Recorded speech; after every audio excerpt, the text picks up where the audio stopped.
हाँ, तो पुराना ही कुछ सुना देता हूँ। हाँ जरूर जरूर, नए लोग हैं, पुराना चलेगा। नया कुछ टॉप नहीं है। तो ये है कि हम तो एमपी के इलाके के हैं ना, तो वहाँ थोड़ा बैकवर्ड है। हाँ, तो छात्र जो है क्रॉनिक छात्र होते हैं, एक बार घुस जाते हैं यूनिवर्सिटी से निकलते नहीं और नेतागिरी में फंस जाते हैं।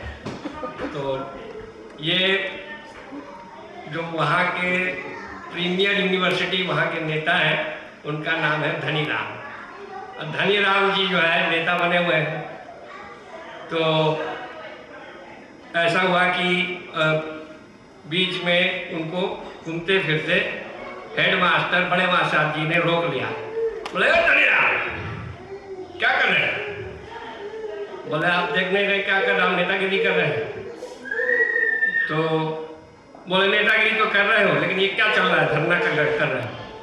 बोले धरना तो लगाना पड़ता है, हमको नेता बने हुए क्या महीने हो गए? बोले 3 महीने। बोले 3 महीने हो गए हैं, लेकिन आज तक अभी तक कोई धरना नहीं हुआ है, आप हमारे नेतागिरी में धब्बा लगाना चाहते हो? बोले धनीराम जरा धीरज रखो, आज बस कल बड़े मास्टर साहब इंस्पेक्शन करने के लिए आने वाले हैं। आप वो बड़ा बड़ा प्रश्न पूछेंगे, आप यहाँ नेतागिरी में बिजी हो। बोले हाँ हमको सब मालूम है, आप प्रश्न पूछना पूछ लो। तो वो पूछे, बड़े मास्टर साहब ने पूछा, अच्छा ये बताओ कि सीता जी के स्वयंवर में धनुष किसने तोड़ा? हाँ बढ़िया प्रश्न पूछा है, बहुत बढ़िया प्रश्न पूछा है। सीता जी के स्वयंवर में धनुष किसने तोड़ा? एक बात हम बता देते हैं, हमने तो धनुष नहीं तोड़ा किसी के, और कोई के शादी में कोई धनुष तोड़ रहा है, ये बहुत खराब बात है।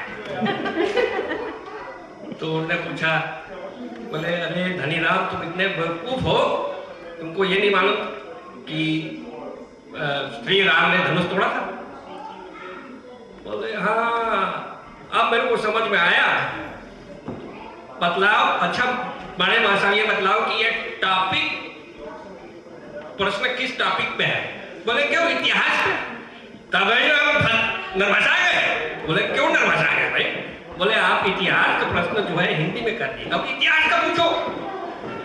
तो बोले हाँ ठीक है, इतिहास का प्रश्न पूछते हैं। बोले ये बतलाओ कि झांसी की रानी लक्ष्मीबाई किले पर से घोड़े पर बैठकर क्यों कूदे? तो ये बहुत बढ़िया प्रश्न है हमारे साथ। बोले ये लगता है जरूर कोई जरूरी काम रहा घोड़े पर बैठकर कूदे। तो बड़े मास्टर ने बोले तुम तो बेवकूफ हो, अगर वो मास्टर इंस्पेक्शन के लिए आए तो पूछ देना, बताना कि उसके किले में दरवाजा नहीं था। बोले हम बेवकूफ है मास्टर साहब, लेकिन इतने ज्यादा बेवकूफ नहीं। बड़े मास्टर अगर पूछेंगे भीतर कैसे घुस गई तो हम क्या बताएं?